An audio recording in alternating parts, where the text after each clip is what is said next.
মোৰ ছাত্ৰ ছাত্ৰীসকল তোমালোকৰ সপ্তম শ্ৰেণীৰ ছাত্ৰ ছাত্ৰীসকলৰ গণিত কিতাপৰ যিটো মানে 3 নম্বৰ যিটো পাঠ আছে ভগ্নাংশ তাৰ কৰি চাওঁ আহা ৱৰ্কশীট আউট 3.4ৰ তোমালোকৰ 109 পৃষ্ঠাত আছে। এই প্ৰথম প্ৰশ্নটো চাওঁ। পূৰণফলবোৰ একে হয়নে পৰীক্ষা কৰা।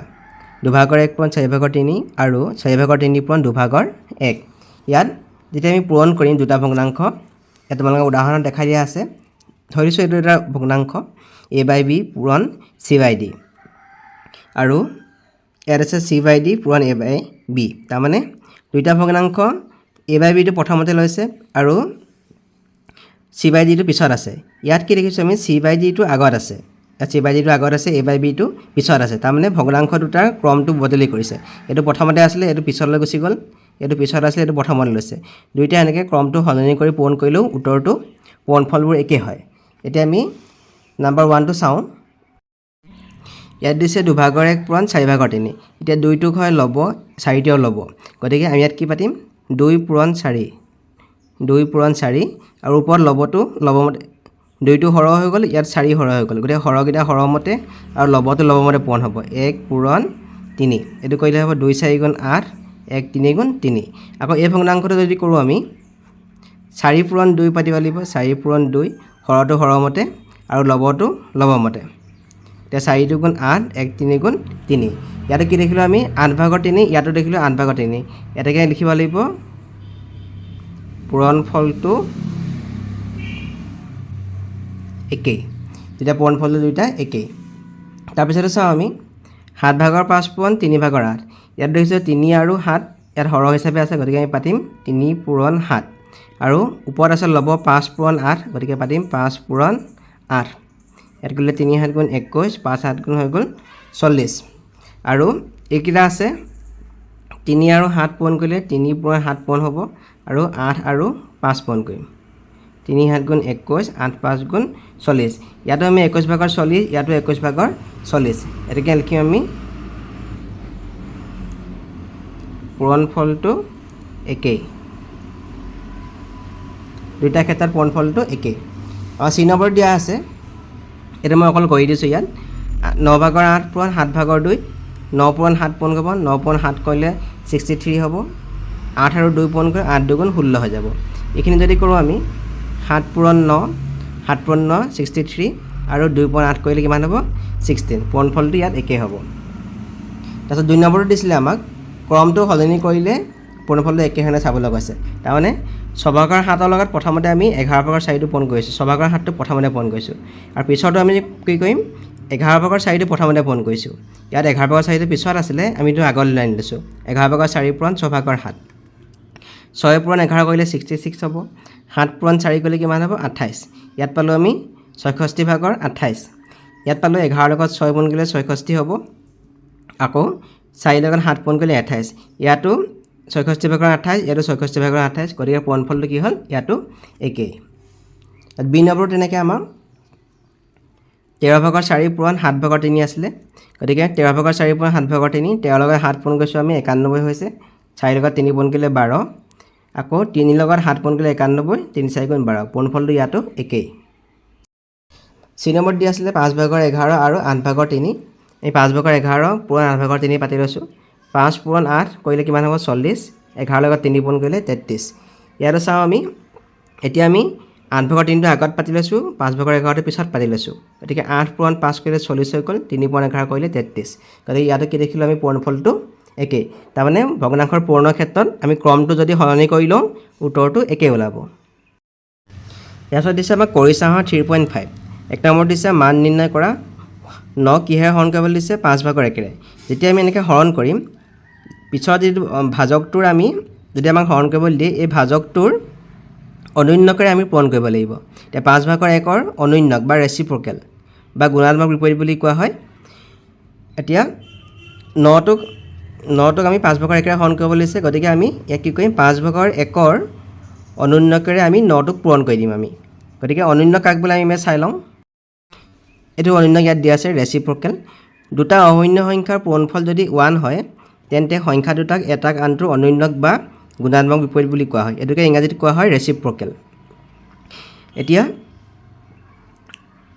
7/5 অনুন্নক কিমান হ'ব 5/7 কাৰণ 7/5 আৰু 5/7 দুইটা যদি পূৰণ কৰিলোঁ পূৰণফলটো কিমান হ'ব 1 আমি সাধাৰণভাৱে যদি বুজিবলৈ হয় ইয়াত যিটো হৰ আছে হৰটোক আমি অনুন্নকটো লব কৰি দিম আৰু ইয়াত যিটো লব আছে লবটোক আমি কি কৰি দিম হৰ কৰি দিম দুইটা পূৰণ কৰিলে 1 হয় ইয়াত দেখাই দিছে তোমালোকক 7/5 পূৰণ 5/7 কৰিলে 1 হ'ব গতিকে 7/5 অনুন্নক কিমান হ'ব 5/7 আকৌ যদি আমাক উল্টাকৈ সোধে 5/7 অনুন্নক কিমান হ'ব তেতিয়া আমি 7/5 বুলি ক'ব লাগিব এতিয়া এই প্ৰশ্নটো চাওঁ আমাক এতিয়া আছে কৰি চাওঁ 3.5 মান নিৰ্ণয় কৰা আমাৰ এই নম্বৰটো দিছে 9 কিহে হৰণ কৰিব লাগে 5/1 আমি কি কৰিম এতিয়া এই 5/1 অনুন্নক 5/1 অনুন্নক বুলি ক'লে 5/1 লগত কিমান পূৰণ কৰিলে 1 হ'ব এতিয়া 5/1 লগত যদি আমি এই 5/1 লগত যদি আমি 5 এটা পূৰণ কৰি দিওঁ তেতিয়াহ'লে দুইটা কটাকটি হৈ 5 কাটি দিলে কিমান থাকিব 1 থাকিব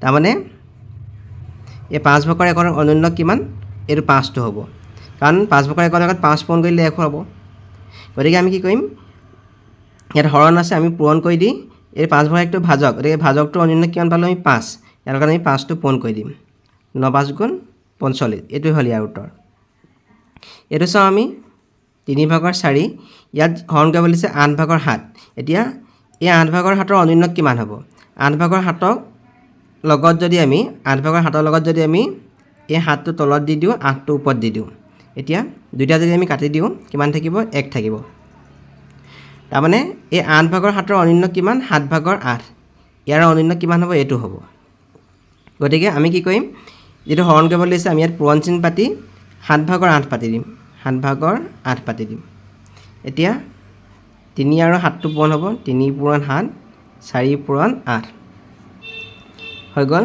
4 × 8 = 32 3 × 7 = 21 এইটো যদি আমি মিশ্ৰ বৰ্ণত পাতি দিওঁ 21ক দিলে আমি এবাৰ হ'ব 21 সমষ্টি 2 × লাগিলে 11 এইটো হ'ব উত্তৰটো আমাক চি নম্বৰটো দিছে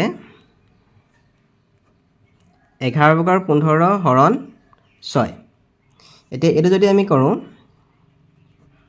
11/15 ইয়াত 6 আছে 6 অনুন্নক কিমান হ'ব 6 অনুন্নক বুলি ক'লে আমি 6 লগত যদি 6/1 পূৰণ কৰোঁ তেতিয়া কিমান হ'ব উত্তৰটো 6 কাটি দিলে কিমান হ'ব 1 থাকিব তাৰমানে এই 6 অনুন্নক কিমান এই 6টো অনুন্নক কিমান 6/1 হ'ব গতিকে ইয়াত আমি কি পাতিম পূৰণ এই 6/1 পাতিম এতিয়া আমি 6 নাপাতোঁ এতিয়া 11 পূৰণ 6 পূৰণ হ'ব আৰু 15 পূৰণ 1 হ'ব এইটো কৰিলে হ'ব 11 লগত 6 পূৰণ কৰিলে 66 হ'ব আৰু 15 × 15 এইটোৱে হ'ল ইয়াৰ উত্তৰ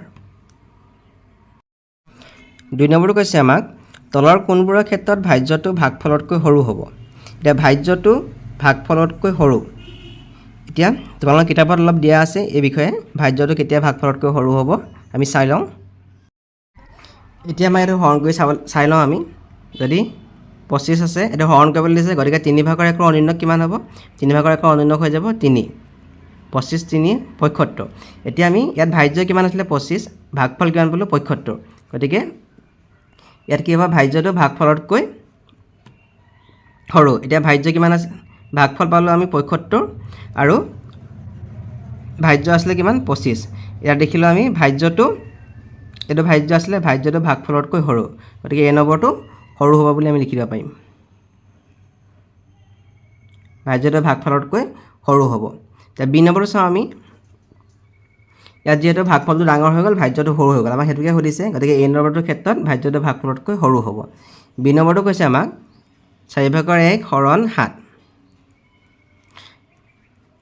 4/1 এইটো হৰণ আছে গতিকে আমি পূৰণ চিন দি লওঁ 7ৰ অনুন্নক বুলি ক'লে কিমান হ'ব 7/1 হ'ব কাৰণ 7ৰ লগত যদি 7/1 পূৰণ কৰোঁ তেতিয়া 1 হৈ যাব এতিয়া ইয়াত দেখিলোঁ আমি 4 লগত 7 পূৰণ কৰিলে 28 হ'ব আৰু ইয়াত কিমান হ'ব 1 × 1 ইয়াত আছিলে ভাজ্য কিমান আছিলে 4/1 4/1টো কি হ'ল 4/1টো 28/1তকৈ ডাঙৰ হ'ল এতিয়া ইয়াত কি হ'ল ভাজ্যটো ভাগফলতকৈ ডাঙৰ হৈ গ'ল আমাক কোনটো সৰু হ'ব সুধিছে গতিকে এইটো ভাজ্যটো ভাগফলতকৈ ডাঙৰ হ'ব গতিকে এইটো আমি নিলিখোঁ আৰু চি নম্বৰটো কৈছে আমাক 7/3 হৰণ 15/11 ইয়াত চাওঁ আমি 7/3 এতিয়া 15 ভাগৰ 11 অনন্য কিমান হ'ব 11 ভাগৰ 15 হ'ব এতিয়া যদি আমি এইটো কৰোঁ 7 লগত 11 গুণ কৰিলে 77 হ'ব 3 লগত 15 গুণ কৰিলে 45 হ'ব এতিয়া ইয়াত দেখিলোঁ আমি 7 ভাগৰ 3 আৰু 77 ভাগৰ 45 এতিয়া কোনটো ডাঙৰ হ'ব ইয়াত দেখিলোঁ আমি ভাজ্য আছিলে 7 ভাগৰ 3 7 ভাগৰ 3টো 7 ভাগৰ 3টো 77 ভাগৰ 45তকৈ সৰু হৈছে আমাক কোনটো সুধিছিলে ভাজ্যটো ভাগফলতকৈ সৰু হ'ব ইয়াতো আমাক কি হৈছে ভাজ্যটো ভাগফলতকৈ সৰু হৈছে গতিকে এইটো আমি সৰু হ'ব বুলি লিখিম ভাজ্যটো ভাগফলতকৈ সৰু হৈছে তাৰ পিছতো চাওঁ আমি জি নম্বৰটো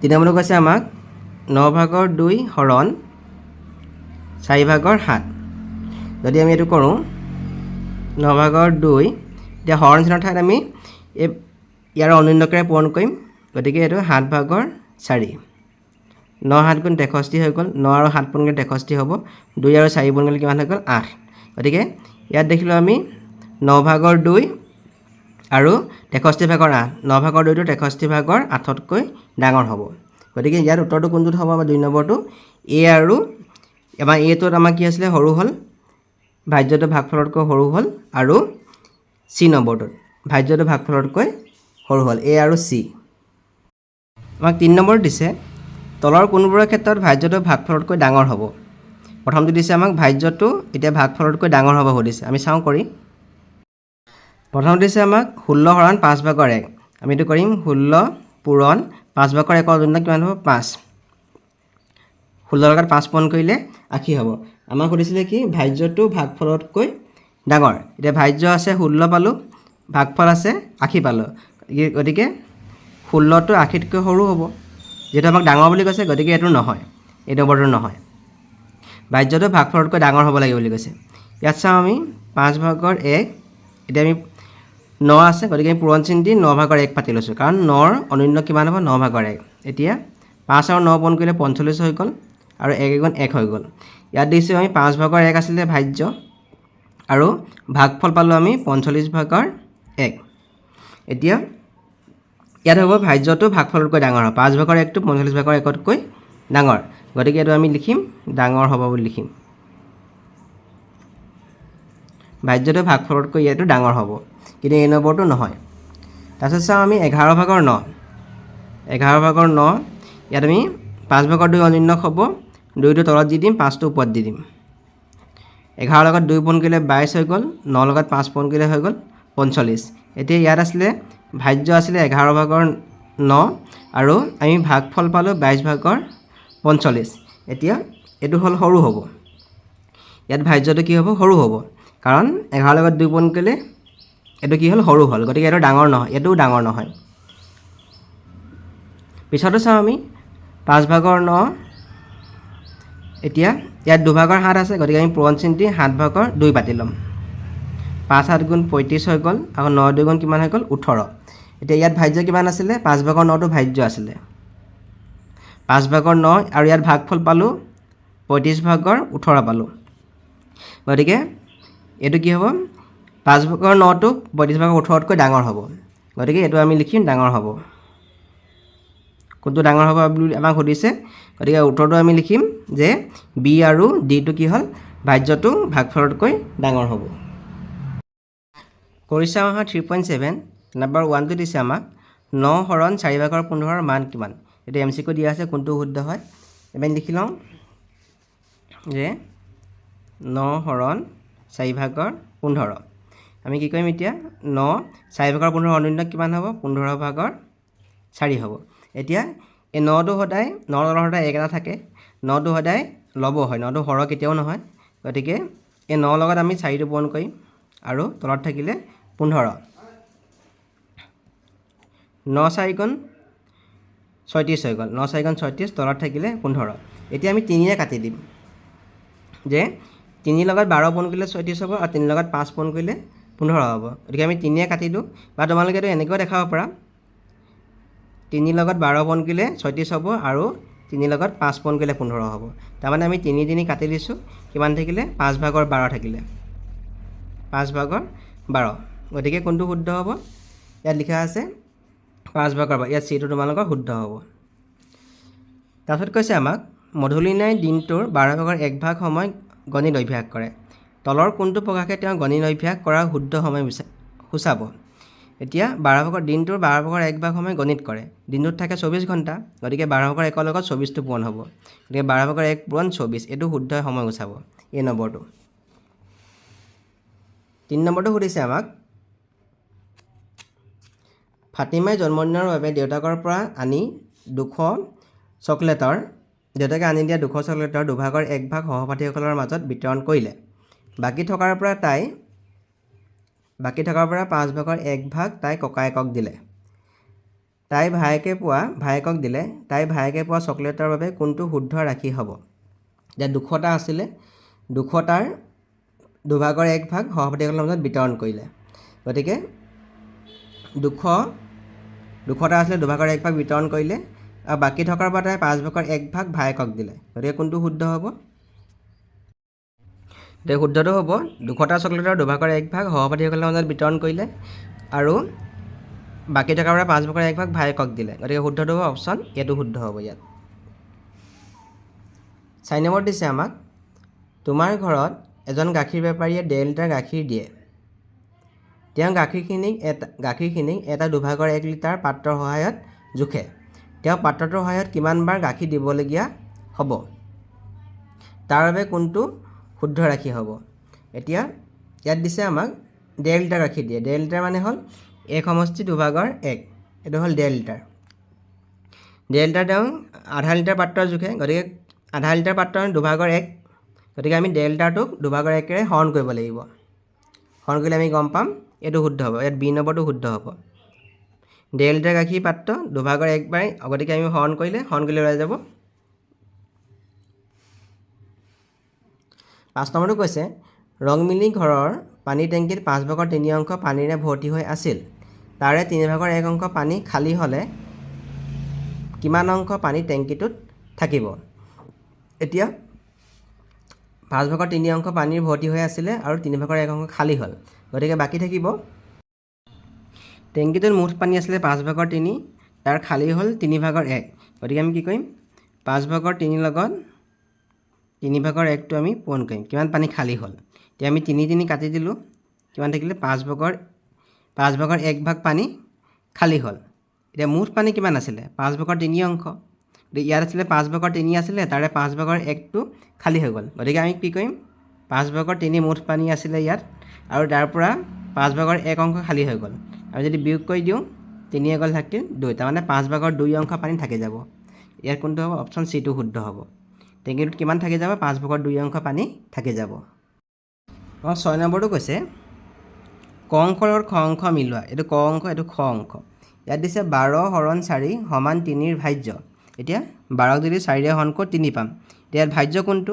ভাজ্যটো হ'ব 12 হ'ব, গতিকে ভাজক হ'ব 4 আৰু ভাগফল হ'ব 3, গতিকে ইয়াত ভাজ্য কিমান হ'ব? 12, গতিকে 12টো ক'ত আছে? ইয়াত, গতিকে এইটো আমি ইয়াত মিলাব লাগিব। 24ৰ 4/3, এতিয়া 24 ৰ আছে, গতিকে ৰ ঠাইত আমি কি দিম? পূৰণ দিম। 24 পূৰণ 4/3, 4ৰে যদি 24ক কাটোঁ 6 বাৰ হ'ব, 6 × 3 = কিমান হৈ যাব? 18 হৈ যাব। গতিকে ইয়াত কোনটো মিলাব লাগিব? এইটো আমি ইয়াত মিলাব লাগিব, 18টো মিলাব। 4/3 আৰু 7/2 গুণকটো এতিয়া যেতিয়া পূৰণ কৰিম আমি প্ৰথমটোক কয় গুণক, পিছৰটোক ক'ব গুণ্য, গতিকে ইয়াত গুণক কিমান হ'ব? 4/3, এইটো মিলাব লাগিব আমি ইয়াত। এক সমষ্টি 4/3 অনুন্যক বুলি কৈছে, এইটো এটা মিশ্ৰ পূৰ্ণাংক। আমি যদি কৰি লওঁ চাওঁ, এক সমষ্টি 4/3, এইটো মিশ্ৰ পূৰ্ণাংক হৈ আছে। আমি যদি এইটো কৰোঁ, এইটো 1ৰ লগত 4 পূৰণ হ'ব, 4 থাকিব, 1 × 4 = 4, ওপৰত কিমান হ'ব? 1 পূৰণ 4 যোগ 3 হ'ব, তাৰমানে 1 × 4 = 4 যোগ 3, 4/7। এইটো যদি মিশ্ৰ পূৰ্ণাংক পাতোঁ আমি 4/7 হ'ব। এতিয়া 4/7ৰ অনুন্যক কিমান হ'ব? 4/7ৰ লগত আমি কি পূৰণ কৰিব লাগিব? 7/4। 4/7ৰ লগত 7/4 পূৰণ কৰিলে আমি উত্তৰটো কিমান পাম? 1, তাৰমানে ইয়াৰ অনুন্যক কিমান হ'ব? 7/4, গতিকে এইটো ক'ত মিলাব লাগিব? আমি ইয়াত মিলাব লাগিব। তাৰপিছত দিছে আমাক তলৰ বৰ্গসমূহৰ আচ্ছাদিত অংশৰ ভগ্নাংশবোৰ কি? এতিয়া এইটো বস্তু এনেকৈ আছে, এনেকৈ আমি কি কৰোঁ, ইয়াত প্ৰতিটো বৰ্গটোৰ ঘৰত সৰু সৰু দুটা ঘৰ আছে গতিকে আমি যদি এনেকৈ ভাগ কৰি লওঁ এনেকৈ ভাগ কৰি লওঁ এইটো এতিয়া মুঠ কেইটা ভাগ হৈ গ'ল 1 2 3 4 5 6 7 8 8 ভাগৰ এইটো 1 হৈ গ'ল ইয়াত চাওঁ এইটো আমাক এনেকৈ দিছে গতিকে এনেকুৱা ভগ্নাংশ আৰু কোনটো বনিব ইয়াত চাওঁ এতিয়া ইয়াত যদি আমি এনেকৈ ভাগ কৰি লওঁ এনেকৈ আমি ভাগ কৰি দিছোঁ এতিয়া কেইটা ভাগ হৈ গ'ল এইটো এটা ভাগ ইয়াৰ পৰা ইয়ালৈ এইটো এটা ভাগ 1 2 1 1 2 3 4 ইয়াত 4টা ভাগ হৈ গ'ল 5 6 7 8 ইয়াতো 8 ভাগ হৈ গ'ল 8 ভাগৰ কেইভাগৰ ৰং দিয়া আছে এভাগ দুভাগ তিনি ভাগ ইয়াত 8 ভাগৰ 3 চিনৰ প্ৰশ্নটো এইটো এটা ভাগ কৰি থোৱা আছে এতিয়া এইটো তোমালোকে এইটো ইমানটো জোখতকৈ ভাগ কৰি ল'বা তাৰমানে আমি যদি মাজে মাজে কৰি দিওঁ আঁচটো যদি মাজে মাজে আমি আঁচটো টানি দিওঁ এইটো 1 এইটো টানি দিছোঁ এইটো টানি দিছোঁ এতিয়া কেইটা ভাগ হৈ গ'ল সৰু ভাগ 1 2 3 4 5 6 7 8 ইয়াত 8টা ভাগ হৈ গ'ল আমি লিখিম এতিয়া 8 ভাগৰ কেইভাগৰ ৰং কৰা আছে দুভাগ 8 ভাগৰ 2 হৈ গ'ল তাৰমানে 8 ভাগৰ 2 যদি আমি লঘিষ্ঠ প্ৰকাৰত প্ৰকাশ কৰি দিওঁ ইয়াকো 2 হৰণ কৰি দিলোঁ ইয়াকো 2 হৰণ কৰি দিলোঁ কাৰণ ইয়াত সাধাৰণ উৎপাদক 2 আছে 2 আৰু 8ৰ সাধাৰণ উৎপাদক 2 2য়ে 2 হৰণ কৰি দিলে 1 পালোঁ 2য়ে 8ক হৰণ কৰি দিলে 4 পালোঁ আমি লিখিম 4 ভাগৰ 1 গতিকে এইটো শুদ্ধ 4 ভাগৰ 1টো ইয়াত লিখিব লাগিব যদি পি যদিহে দুটা ভগ্নাংশৰ পূৰণফল 1 হয় তেন্তে এটাক আনটোৰ অনন্যক বুলি কোৱা হয় কিউ দিছে বি বাই এ হৈছে এ বাই বিৰ অনন্যক এতিয়া বি বাই এ হৈছে এ বাই বিৰ অনন্যক কাৰণ বি বাই এৰ লগত আমি এ বাই বি পূৰণ কৰিলে আমি 1 পাম ওপৰৰ উক্তিত দুইটাৰ ভিতৰত কোনটো শুদ্ধ পি আৰু কিউ দুইটাই শুদ্ধ ইয়াত আমি দেখিছোঁ পি আৰু কিউ দুইটাই শুদ্ধ গতিকে আমি এ নম্বৰটোত ৰাইট চিন দিম 9 নম্বৰটো কৈছে আমাক উক্তি এ প্ৰকৃত ভগ্নাংশ পূৰণ কৰিলে পোৱা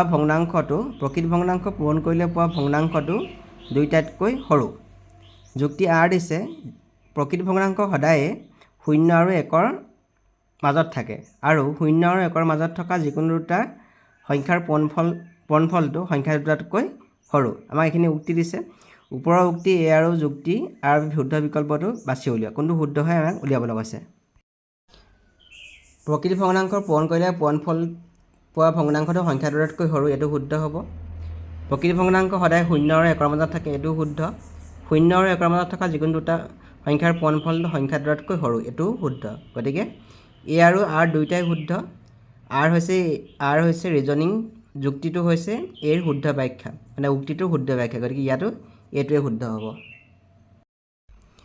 বি নম্বৰ দিছে উক্তি এ 1ৰ 4/3 হৈছে 75 আমি কৈ চাওঁ 100 ইয়াৰ ৰ দিছে ৰ ঠাইত সদায় পূৰণ চিন দিবা 4/3 এতিয়া 4 লগত যদি আমি 100টো কাটো 25 বাৰ যাব কাৰণ 25ৰ লগত 4 পূৰণ কৰিলে 100 হ'ব এতিয়া ইয়াত 25 পূৰণ 3 কৰিলে কিমান হ'ব 75 গতিকে প্ৰথমটো হৈছে শুদ্ধ 1ৰ 4/3 হৈছে 75 এইটো শুদ্ধ এটা ভগ্নাংশ আৰু এটা পূৰ্ণ সংখ্যাৰ পূৰণফল সদায় এটা পূৰ্ণ সংখ্যা এতিয়া এইটো ভগ্নাংশ এইটো পূৰ্ণ সংখ্যা ইয়াৰ পূৰণফলটো আমি পূৰ্ণ সংখ্যা পালোঁ আমি যদি বেলেগ এটা উদাহৰণ লওঁ এটা ভগ্নাংশ আৰু এটা পূৰ্ণ সংখ্যা ভগ্নাংশ ল'লোঁ যেনিবা আমি 7/1 ল'লোঁ আৰু এটা পূৰ্ণ সংখ্যা ল'লোঁ যেনিবা আমি 24 আমি যদি এইটো পূৰণ কৰোঁ এইটো পূৰণ কৰিলে কিমান হ'ব 24টোক আমি যদি 24টো 1ৰ লগত পূৰণ হ'ব 24টো 1ৰ লগত পূৰণ হ'ব এইটো যদি আমি পাতোঁ হয়তো উত্তৰত দশমিক ওলাব নহ'লে মিশ্ৰ পূৰ্ণসংখ্যা ওলাব 7ৰে কৰিলে কিমান হ'ব দশমিক পাতিম 7 × 7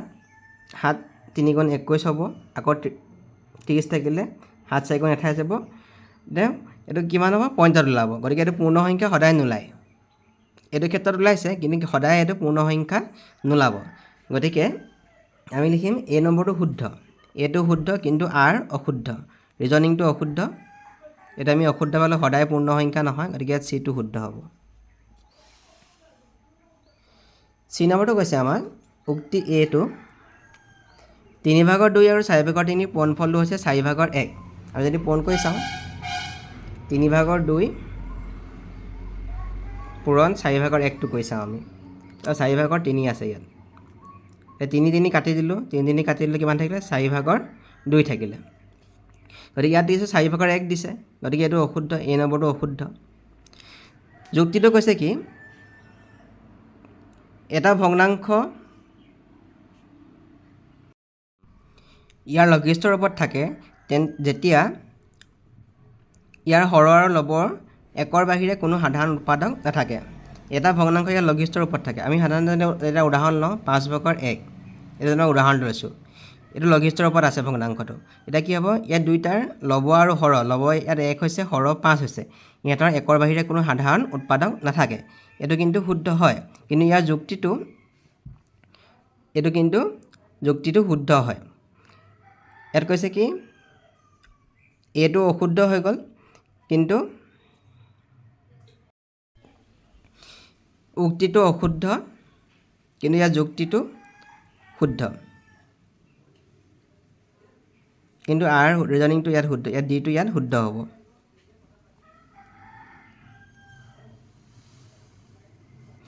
দুই নম্বৰটো কৈছে উক্তি 5/3 অনুৰণক হৈছে 3/5, কাৰণ 5/3 আৰু 3/5 পূৰণ কৰিলে আমি 1 পাম। মই যদি কৈ চাওঁ 5/3 পূৰণ 3/5, দুইটা আমি পূৰণ কৰিলে 3 কাটিলোঁ, 5 কাটিলে কিমান পালোঁ আমি 1 পালোঁ। গতিকে 5/3 অনুৰণক হৈছে 3/5, এইটো শুদ্ধ। যুক্তিটো কৈছে কি ভগ্নাংশৰ পূৰণফল পূৰণৰ ক্ৰমৰ ওপৰত নিৰ্ভৰ নকৰে। ভগ্নাংশৰ পূৰণফল পূৰণৰ ক্ৰমৰ ওপৰত নিৰ্ভৰ নকৰে, গতিকে এইটো হ'ল শুদ্ধ। ভগ্নাংশৰ পূৰণফল পূৰণৰ ক্ৰমৰ ওপৰত নিৰ্ভৰ নকৰে। এ আৰু আৰ দুয়োটাই শুদ্ধ। আৰ হৈছে এৰ শুদ্ধ ব্যাখ্যা। এতিয়া আকৌ কৈছে কি এ আৰু আৰ দুয়োটাই শুদ্ধ, কিন্তু আৰটো এৰ শুদ্ধ ব্যাখ্যা নহয়।